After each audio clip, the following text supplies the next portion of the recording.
श्री श्री रास विहारिणी जी की जय हो।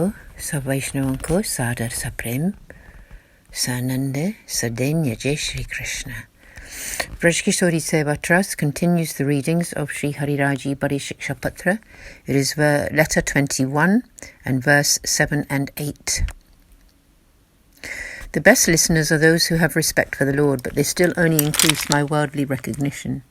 They deflect my consciousness from the Lord towards this body. Faith in the devotional path is far removed from allegiance to the ways of the world. In this way I am so sad because my love for the Lord dwindles day by day. I hear praises of myself which say that my mind is engaged in meditation on the Lord 25 hours a day, and many other compliments, but what is gained from these? Only worldly fame, which makes me into a follower of the same. In reality, this is the only worldly reward forthcoming. My purpose cannot be fulfilled thereby. It is an obstacle in the path towards the Lord. If my consciousness is not steadfastly surrendered to the lotus feet of the Lord, and I do not employ my human body and senses in his service and purpose, then they are all futile. In the 11th canto of the Srimad Bhagavatam, the King Janaka states, "This human body is so hard to attain and can be destroyed in a single second." In the 7th canto, Prahladaji says, "Even from young age, an intelligent human should follow the path of godly love even though living in the world.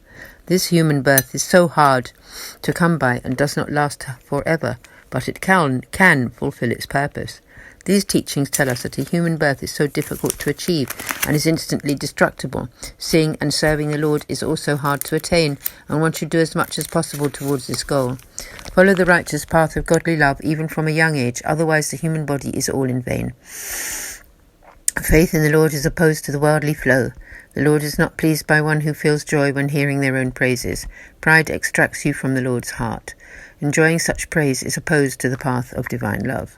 Verse 9, Shri Krishna's name is the remover of worldly involvement, attitude of I, me and mine.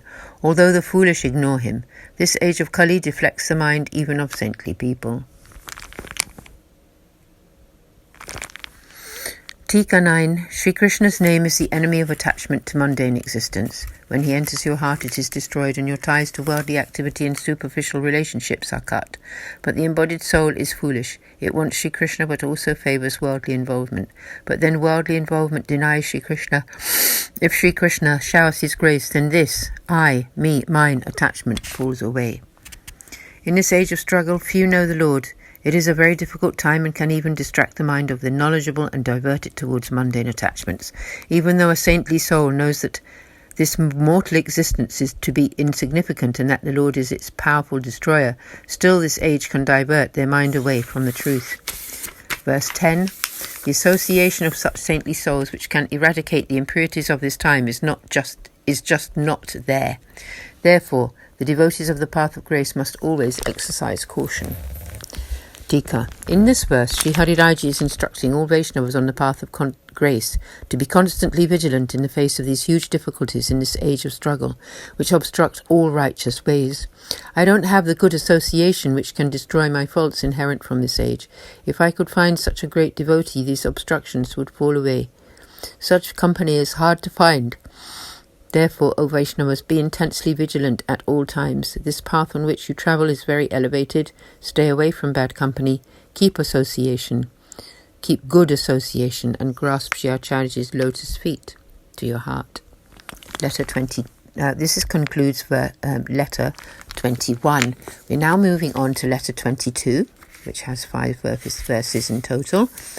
And its title is Nourishment of Divine Loving Mood Through Good Association. Translator's introduction. The precious practice in Pushti Marg is one's own individual loving mood towards the Lord.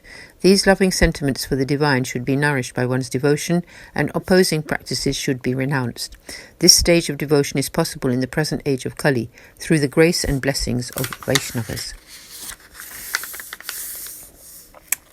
The 22nd letter's instruction is that one's own devotional mood is the most appropriate practice. The Lord himself embodies all this divine loving sentiment. He responds to all devotional sentiment and is filled with grace. He is the object of the teachings and the highest reward as well. Therefore one should nourish and protect one's own treasure of divine love and renounce everything and anything that opposes this Cultivate association with and thus bless this Vaishnava named Hare Krishna, for his soul is completely pure. Previously it has been described how an embodied soul has great difficulty in avoiding the influence of this age of Kali, unless it has good association. Therefore, all Vaishnava devotees should exercise caution, because this path is all about our heartfelt, loving sentiments, that is, bhava, towards the Lord. Bhav. Verse 1. In this path of grace, divine loving sentiment directed to the Lord is the practice, and the Lord is the focus of all teaching, and all this love. Service to Sri Krishna begins as the means to reach him, and then becomes the reward itself. In other words, service to Sri Krishna is the method to meet him, and also the very result that you are seeking. Tika 1. The most important practice in this path of grace is the development of heartfelt loving sentiment to the Lord, the fruit of which is to experience the power of the Lord's love and grace that makes you exclusively intent upon his love. Sri Krishna alone is the reward, the love, and the grace-filled object of love. In the path of grace, it does not follow that by doing so much service you gain such and such a reward. Here everything occurs through grace, and when he decides to grant it all, is accomplished in a single second. Thus Sri Krishna's service is the prescribed way as well as the reward. In the paths of knowledge and action, the practice and the reward are different, separate, and when you have got the fruit, you no longer practice. This is opposed to the path of grace, where the practice and the reward are both to serve Sri Krishna. When you know service to be the reward, then you make this service. What could be a higher reward than actually serving the Lord? In the Srimad Bhagavatam's 9th canto, the Lord states, "Through serving me, my devotees can earn the 4 types of liberation, but they don't want these, let alone the petty reward of kingship, etc., which is steeped in this age of struggle. My devotee believes in and is fully applied to my service and would never desire liberation, because they are fully satisfied by my service. Such liberation would only appear to them as an obstacle, so they don't desire it nor any other obstructive reward. For the true devotee, service to the Lord is the way and its reward." Verse 2. Therefore, this divine connecting sentiment of love is a treasure that needs to be guarded at all times. Recognize clearly and remove whatever works against your service to the Lord. Tika 2. Just as Sri Krishna is the treasure, know your love for him to be equally precious, and carefully guard it from worldly bad association. Gather around you whatever is favourable to your path, and renounce everything that is unfavourable. This is the command of Sri Acharyaji. Anukulasya sankalpaha, pratikulasya varjanam. We conclude the reading for today, and we'll continue with letter 22 from verse 3 tomorrow. Today is day 57.